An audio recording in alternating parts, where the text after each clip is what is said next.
Hi everyone, Paul ISM. Welcome to part 2 of our Revell 1970 124 Dodge Challenger video build. So I was hoping today to be able to get the interior and the running gear, engine and everything done in one go, but no, just too much to show. So the interior will come out in part 3. I've been busy like a madman making videos lately, so I hope they're not annoying you, coming out nearly every day. But I'm literally releasing them as they're made, and I'm modelling away furiously at the minute.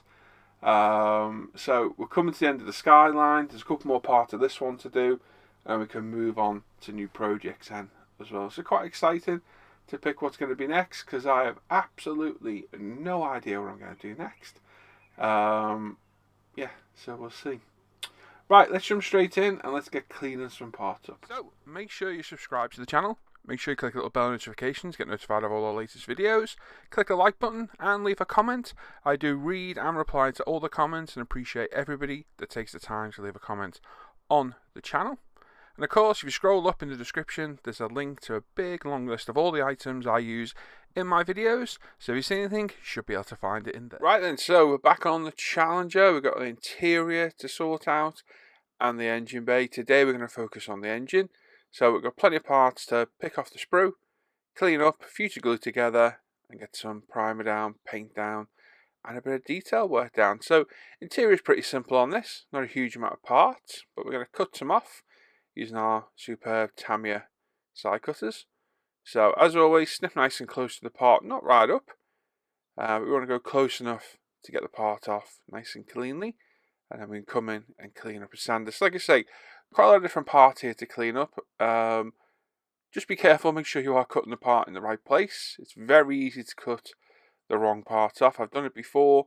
You cut a piece off, and it's a bit of a sprue point, and it ends up to be a part of the actual bit that you need. So I'm just going through, picking all the parts out, cleaning up the sprues, and putting back in the box any parts we don't need for this part. So there we go, we've got all the exhaust off, subframe, engines off. There's a few chrome parts to do as well. We've got the cam covers, the gas cap and the alternator as well. So clean everything up, starting off with a 400 customizable UMP sander, cut to size. Just give everything a nice trim up. Get them all sanded nice and smooth. And we're going to use a selection of sanders from the customizables to the thinny sponges to the thinny sticks, just to go around, remove all those seam lines, any of the sprue points, and get them all cleaned up. And perfect, because the time spent here is well spent, because it'll look much better once it's been painted. So the exhausts, now it's got a hollowish end, but I really wanted to make it deeper, so I got a little battery powered drill. No idea where you can get one of these from. I got this years ago in a job lot of stuff, but there's others kind of mini powered drills out there. I've got a 0.5mm drill bit in it. I'm just going to open it up, 2 little drill holes each side on the edge. Very, very careful not to go through. And then we've got a bigger drill bit. So this is our Tamiya pin vise. We've got some shanked drill bits. I'm going to guess this is about 1.2mm bit. I'm just going to open this up, being very careful. So we're using the 2 holes and opening each one up, which will then open it up to a bigger orifice. I've then got a reamer as well. I've got no particular brand on this, but you can pick them up from most places. And just be careful use of that, and we can open it up. But we're going to drill a bit deeper. We can go a bit deeper into this. Just make sure you keep it straight and true. And then again, open it back up with that drill bit, and then get the reamer in, and that will do us. So it adds a little bit more realism, and they'll look a lot better. These are side exit exhausts, just in front of the rear wheels. So just be very careful, don't go through the edge or lose the definition of the edge of the exhaust. Onto that reamer again, and there we go, that'll do nicely. Still needs a little bit of a sand clean up, but reamed out nicely. And we'll just repeat it on this side, and that's our exhaust ready to go. So like I say, a couple of chrome parts to do. Not 100% sure what we're going to do with the chrome parts on the kit yet. We've got a couple of bumpers to do. But for today, we're going to dechrome the rocker covers, and as you can see, sped up over a minute or so. The chrome magically disappears right before your eyes. Just let it sit, let it do its thing. Most of the time it'll work. Sometimes it won't. You might have to go to the nuclear option, start using oven cleaners and things like that. We've got a bit of H2O water, fresh from the waterfall, in our squirty nozzle spray cup cap thing, and we're just going to hose down the bleach to get it off. I find this works well. It gets rid of most of the bleach. This is just cheap, thick bleach. The cheaper, the thicker, the better, in my opinion. We get rid of all the bleach off there. Make more mess than good. And then dry it up, and we're ready for primer. Bit of final cleanup on the actual interior, well, the cut chassis. Again, using a 400 customizable. Just making sure we're all nicely de-seamed. There's no bits of flash or any protruding parts we don't need, and that everything's nice and crisp and clean all around the edge. Not a bad chassis, to be fair. Upon priming, it's actually textured, which proves pretty handy later on. Engine halves glued together, nice and simple and easy. Bit of Tamiya extra thin. My mix is 50% Tamiya extra thin, 50% plastic weld. Only because it makes a glue a little bit hotter, but it doesn't dry as fast as using a pure plastic weld or mech. So it's up to you if you want to do it, but I find it works really well. Tip Norman gave me many moons ago, and it does work really well. So just go around, get all the seams glued together, give it a pinch. You can clamp it should you wish, but this engine's quite nice. The seam's quite good on it. So just need a pinch together. Just go around, make sure it's all glued, and then put it to one side to dry. If you're just using extra thin, it'll work. I just find it takes a little bit longer to weld the parts together. Now we need to mount everything for primer. So multitude of ways of doing it. Number one, on any areas that won't be seen, you can drill a very small hole. We're using our battery powered drill.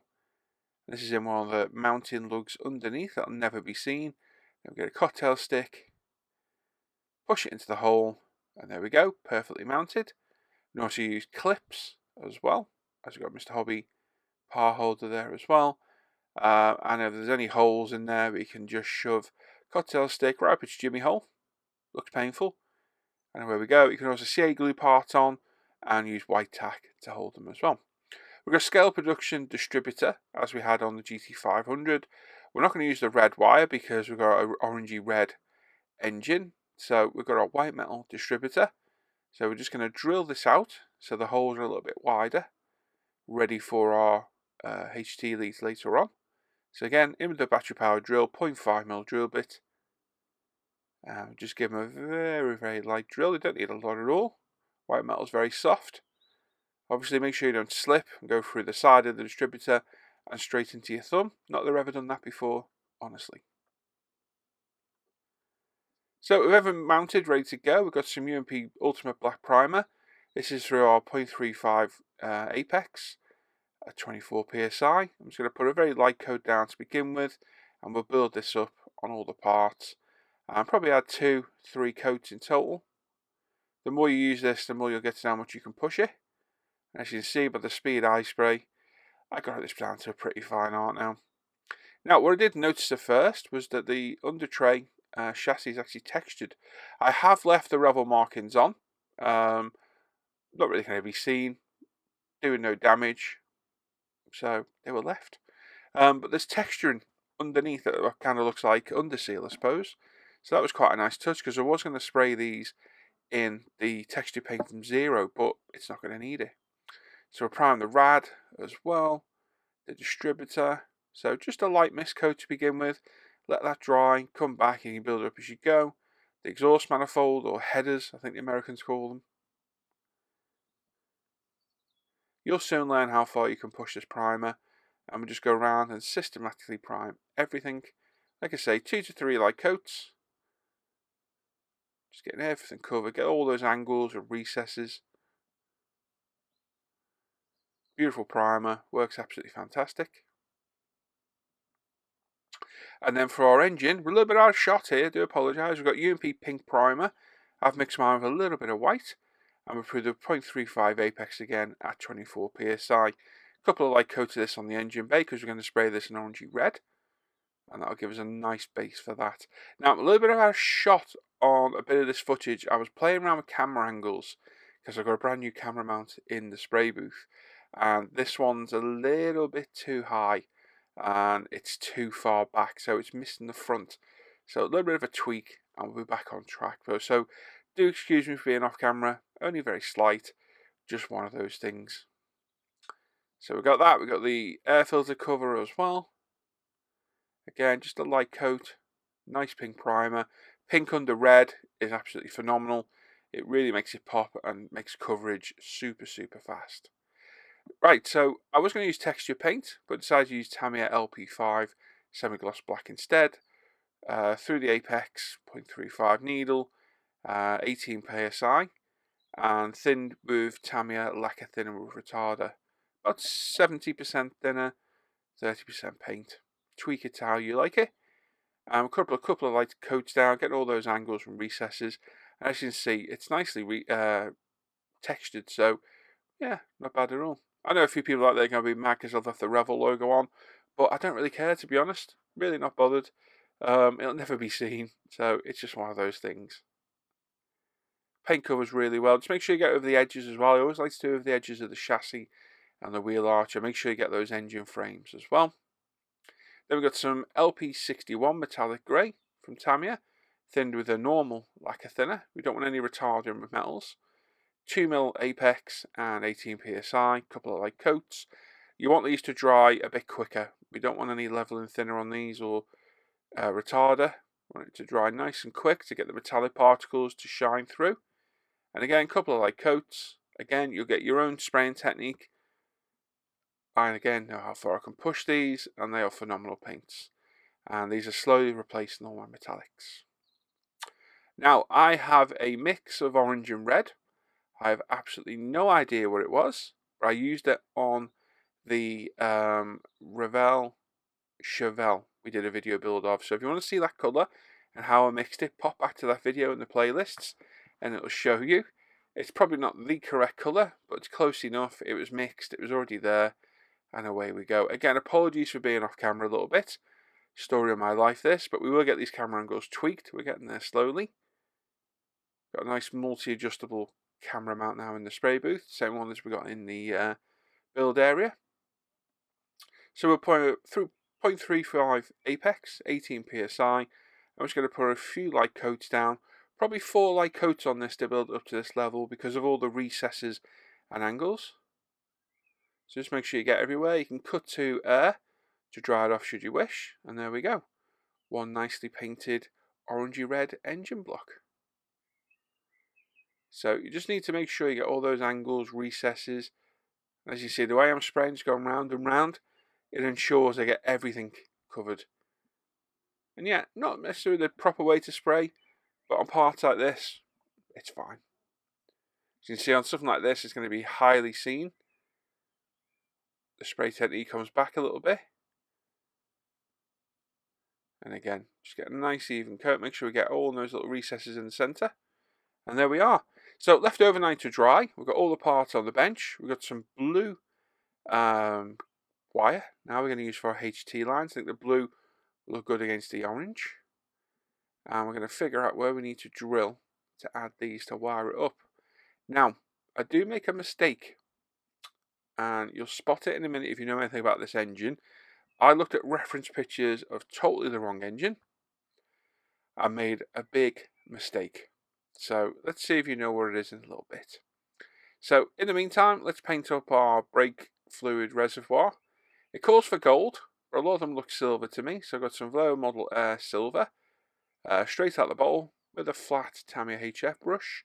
I'm just going to brush paint this. Like I said, instructions call for gold, but from what I've seen online, they vary from black to silver. So I went with silver. Some careful brush painting, lovely paint. We get all those parts covered. And there we go. Nice and easy, quick and simple, job done. We'll let that dry, we'll come back later and add a bit of a wash to it. And then we'll also do some of the pulleys as well.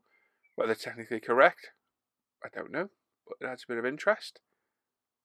So that's what we're doing, some careful brush painting. Quite nice to brush paint every now and then. Get back to your roots, simple at times. Should you wish, you could mask this and spray it. I've done it before, but on something like this, it'll never really be seen. It's going to be hidden right down the front. So brush painting is more than adequate to this. And again, we can add a wash to it later on. Water-based paints, clean up really easy using UMP airbrush cleaner, water, etc. No bother at all. And again, we're going to use this to brush paint the transmission on the engine as well. I missed out doing this on the GT500. I never even gave it a thought. As when I was looking at pictures, I was like, I forgot to do that. So this is pre-thin paint. This is airbrush ready, supposedly. I'm not a fan of airbrushing it at all. But for a brush paint metal, it works really well. It's going to cover this orange in 2 fairly light coats. I wouldn't say they're very light. But we're just going to go around, get everywhere painted, and then let it dry for 15-20 minutes. We'll come back and add the second coat. And that's it, covered. It does cover really, really well. Highly recommend it for detail paint metallics. And being pre-thinned, it's nice and quick and easy to use. There we are. So we'll leave it to one side to dry. And we come back and add a second coat 15-20 minutes later. Just get right up to the housing there. Making sure everywhere is covered. And there we go. Leave that to one side to dry. Now, something I've not done before. Now, I got these Revell aquacolors in with a kit. And I've always liked these paints, so I'm trialling them at the minute. This is a grey that came with the kit. So there's no pictures for them or product pictures till I fully decide what I'm going to do. But these are a water-based paint from Revell. They come in those little blue square boxes. I've used them before, and they're particularly nice to airbrush with our thinner, with UMP thinner. So what I thought is, right, let's add a little bit of detail to this chassis. It's quite a nice little chassis. Might as well dry brush it all, including the Revell logos I've left on. So a bit of dry brushing, load the brush up with some paint. And get as much as it possibly off you can, wiping it on the tissue. And then with a nice flat brush, this is a proper dry brush from Abteilung, which is MIG, owned by AK now I believe.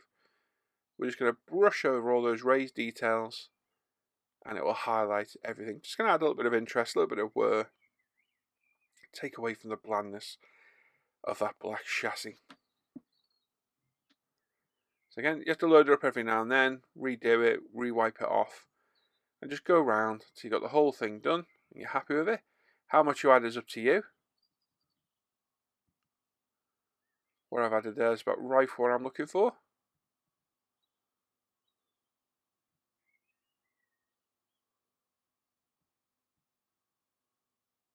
There we go. So it does add a little bit of depth to it. A little bit off camera, I do apologise.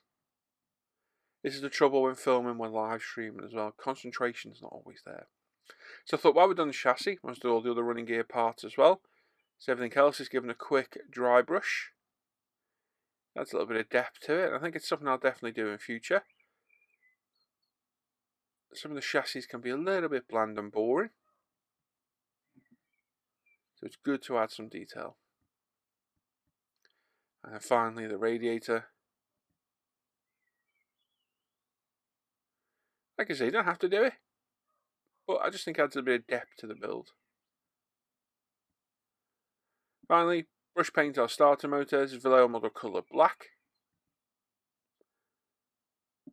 So quick brush paint over, put that to one side to dry. Now we've got 4 indentations each side of the block. We've got our Tamiya pin vise, our shanked bits. It's a 0.5mm drill bit again. And we're just going to drill each one for our spark plug lead.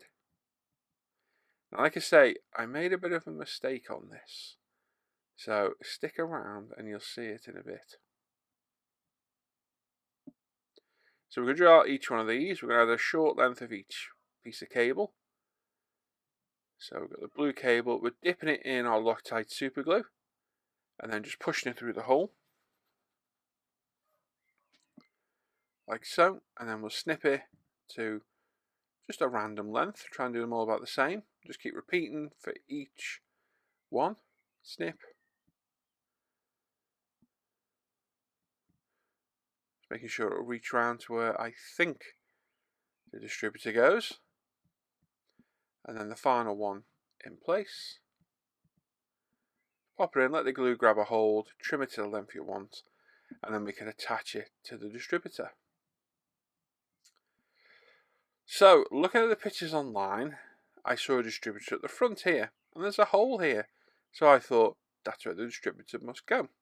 So, it's super glued in place, and we then proceed to spend about 20 minutes wiring it all up until it looks like this. And I thought, well, that wasn't too bad. We've got the manifolds on as well. That was quite simple and easy. Looks alright. Not too bad at all. Until we come to fit the radiator hose later on and realise I put the damn thing in the wrong place. So bear with me for now. We'll come back to this in a little bit. But for now we've got our pulley there with our fan on as well and our alternator. Just glue it in place. A couple of dabs of CA glue in the locating holes. And push it in place. There we go. Now get the carburetor on. Well, carburetors.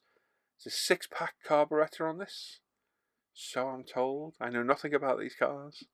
I've got what my buddy Andy told me. So this is a 6-pack carb setup. So 3 carbs to go on here. They've been painted. They've had a Tamiya panel line washed. Had a bit of detail to them. And with a little bit of Loctite super glue, they'll be glued in place as soon as possible. So unbeknownst to me, I'm thinking, well, we're doing well here. Not too bad at all. Just get this carb on, make sure we go out the right way, which is that way. Yeah, that's cool. And I'm thinking, there's a little hole at the back there. I wonder what that's for. We'll find out in a minute. So let's get the engine in. So there's a locating hole at the back just there. And then 2 little mounting brackets, which will be engine mounts in real life, I suppose. Just cradles the engine. So a couple of dabs of Loctite CA gel glue. Pop it in place like so. Hold it for a second. Make sure it's pushed down. And there we go, that's glued in place. And a little bit of detail painting on the top of the engine with our Revell model colour silver again. Very careful brush painting. And then we've got our rear leaf sprung suspension, which sadly came to a demise when the camera fell on it whilst I was mounting it in the spray booth. That sounds really bad. I was putting the camera on its mount and it slipped and fell. Camera fell on the floor and it snapped this rear part. So I thought, right, okay, it's already painted. Let's just get it in place on the body. We'll glue it together. Bit of CA glue. Hopefully the seam would be good, and it was. It was almost perfect. You can't really see it. Let's get a bit of glue in there, and it's job done. Easy and simple. I've measured it with a ruler. It all sits true and square. So hopefully our ride out will be nice and, well, as good as it should be. So get the back piece in, and then push it down. Push them together. Hold it for a second or two. Have a little look. Yeah, looks alright to me. It's held it. There we go. Job done. And then our exhaust. Push fit into the back. Nice positive push fit. Doesn't even need any glue. And the weathered chassis looks quite good. Quite happy with that. I think it's definitely something we'll do on all these cars now. So push that in. And then the front downpipes attached to those manifolds there as well. So a little dab of CA glue each side. And that'll hold those in place nicely.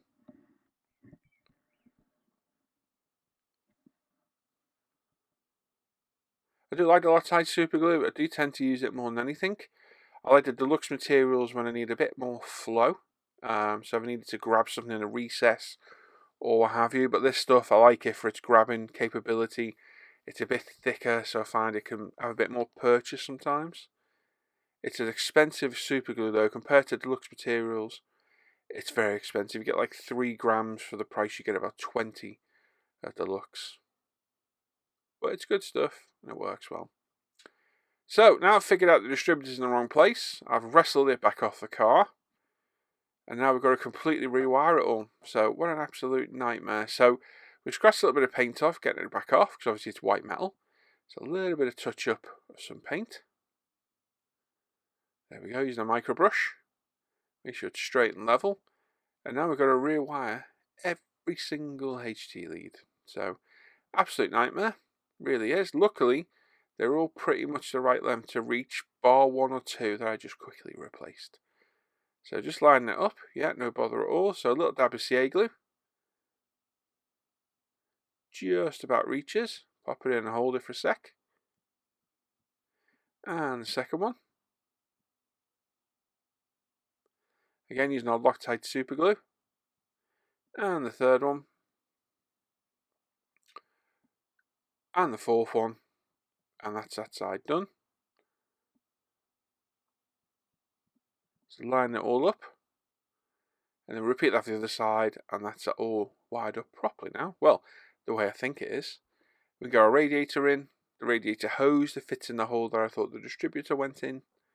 And everything becomes apparent now. Bit of Tamiya black panel line wash. We're going to add this to all the engine, the carbs, gearbox, anything that will hold a wash, basically, without going too overboard. So wipe it on, wipe it off when you're done. And then we've got some decals to go on top of the air cleaner. Using our Tamiya decal tweezers. Pop them in, 3 in total. Have a look at references online if you're unsure. Make sure they're all straight and true.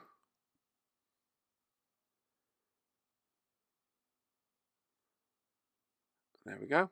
Nice addition to the car. Adds a bit of interest under that bonnet. Or hood if you're American. Today's video is sponsored by Coca-Cola. No, Conca-Cola is. That'd be interesting. Very prickly drink. And we've got some UMP Strong here now. I went straight for the Strong because I knew from the previous decal experiences it responded better to Strong. Just a quick wipe over. Leave that to be and then wipe off any moisture. Now we've got some Testors dual coat. We used the LP flat clear last time on the wheels on the GT500. So I thought let's use some Testors dual coat thinned with Mr. Leveling Thinner of 50%. Sadly, Testors dual coat is no longer really available. It's no longer made and seems to have dried up in the UK in its sources. So I've got a couple of bottles left. I just want to see what it's like. So we're going through the 0.35 Apex, 18 psi, and we're just going to add a few coats to the wheels, getting all the angles and recesses, and it's definitely a lot more matte than the LP flat. So depending on the look you want, depends how many coats to put on and whether to use this or the LP. But it turned out well. I will sort that camera angle out as well, I promise. So the tyres, just snipping off with the decal scissors as close as we can, and then we can come in and trim them closer in a minute. And then the wheel assembly on the Revell kit is pretty simple. Cut off the chrome parts. We're going to remove the chrome very edges with a knife, very carefully, not going through the top part. And then these just push together. Pick a side of the tyre that's good, there's no marks, and just push fit this side in, like so. And then grab the rear piece, make sure you get it orientated the right way with the bigger hole at the back. And again, just push that in. Job done, no glue required. And then we're going to paint the black. Again, aqua colour black. I'm just experiment with the colour. So I could airbrush these back parts, but I thought, you know what, let's brush paint them. It's a good test to see what the paint looks like over bare plastic. Let's see how well it covers and what it dries like. And to be fair, these brush paint really well. I am quite impressed. So even over bare plastic, not too bad at all. I literally got this in one coat. So I'm quite impressed. So I might move over to these paints for detail and things like this, because I don't really have any water-based detail paints anymore. I've got 1 or 2 colours of Vallejo. So it's definitely something I might do. They're dried up the top left, as you can see, and they're dried pretty well, to be fair. So they may well become a regular on the bench. So push fit the wheels. There's no poly caps on these at all.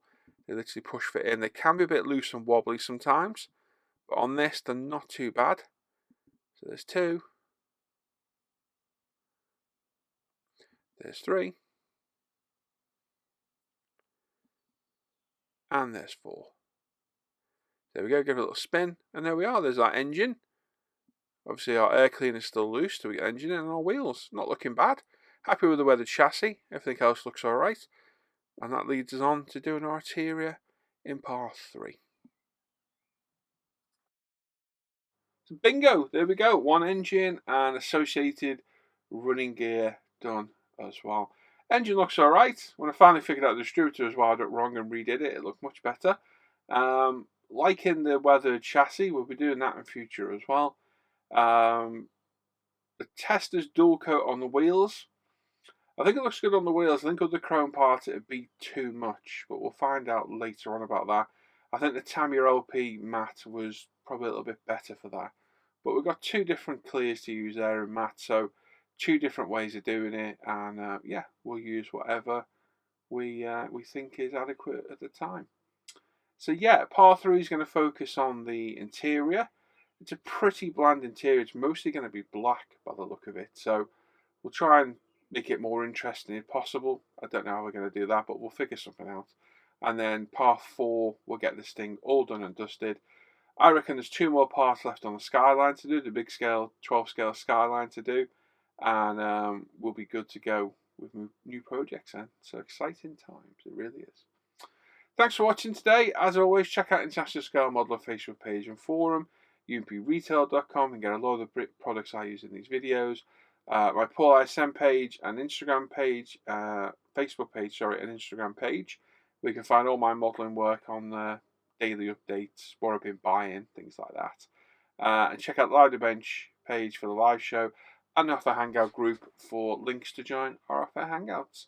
As always, give the video a thumbs up, subscribe if you're not already subscribed, click the bell notification, and in the description down below is a list of all those things I just mentioned, as well as a big long list of all the products I use in the video. Thanks for watching today. I will catch you all next time. Take care. Bye bye.